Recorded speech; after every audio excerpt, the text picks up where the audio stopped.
Greetings everyone, welcome to Clark Street Customs and the Radical Rav, otherwise known as Lil Monty.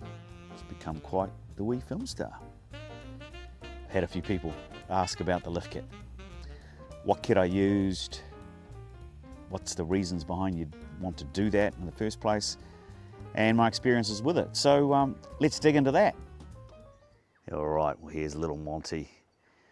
Let's look at why you want to do it in the first place. So this is a 1995 RAV, and the kit that I put on it was a 35mm lift kit, which, you know, doesn't sound that big.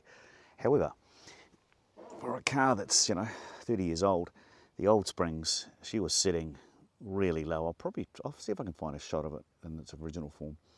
And so, they were sagging a bit.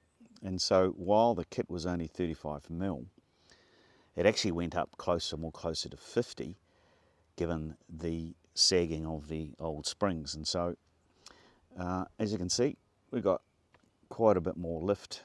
And you're probably going to find that if you've got an older RAV, is that they're quite, sagged just from time. So let's have a look at the kit itself. The kit itself was a spring kit from Dobinson's here in New Zealand. I'll put a link up to that kit. And so it consists of 4 springs, basically. And so they're specifically designed for this. So it's not a spacer kit, which I've seen people do.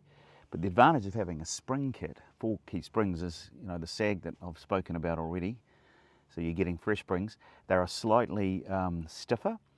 So while the ride is a little bit stiffer, it's not crazily so. And of course you're getting that 35mm lift. I also put some new shocks in. I'm running the Ultima, these are Ultima nitric gas shock absorbers, or dampers for you Brits.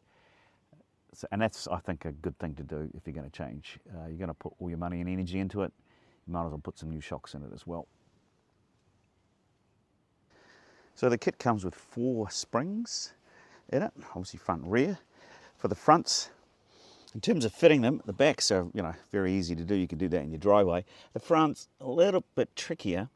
I actually got my local garage to do it. He didn't charge me much. You've got to have a spring compressor, some special tools, in other words. I just got my local garage to do it. It was finished in a couple of hours.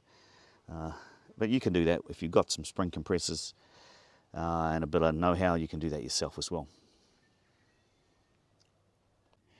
Why you want to do that in your RAV, well, this is the reason. You can see here, this is the lower control arm here, which is, you can see, lift kit doesn't increase the clearance here, but just raising up the chassis a little bit gives you a little bit more clearance from rocks. On a recent trip I did, I actually bent these on river crossings, really rocky river crossings. You can't see what's there, so you can't avoid it. They're pretty cheap to replace, but with the lift kit, I've had less grounding, obviously.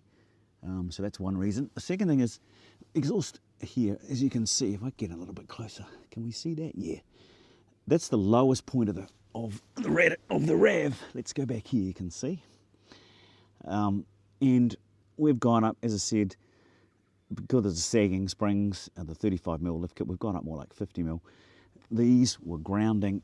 If you could imagine going over, dirt tracks with a hump in the middle of the road.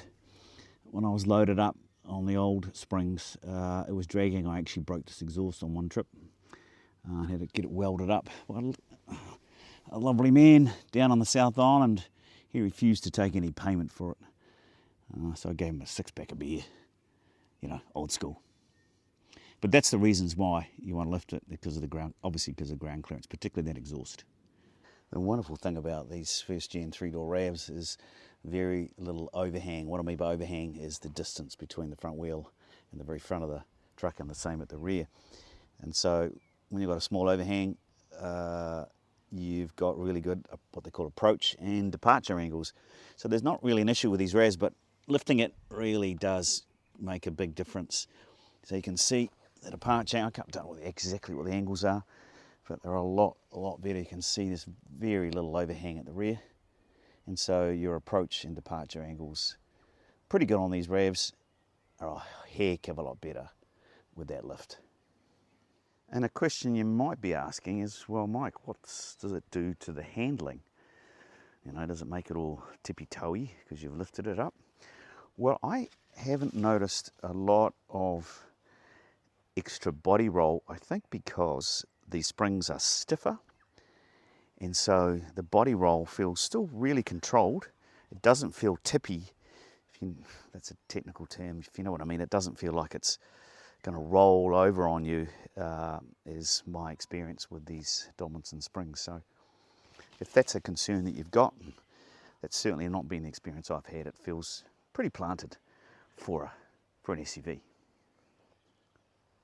Thanks folks for watching this quick video on the why, the what and the how of lifting a first gen RAV. I've found the Dobinson kit a really good kit. Simple to fit if you've got the right tools, or you can get your local garage to fit them for you. Really improves and increases the capability of these gorgeous little first gen RAV4s. Thanks for watching, appreciate it.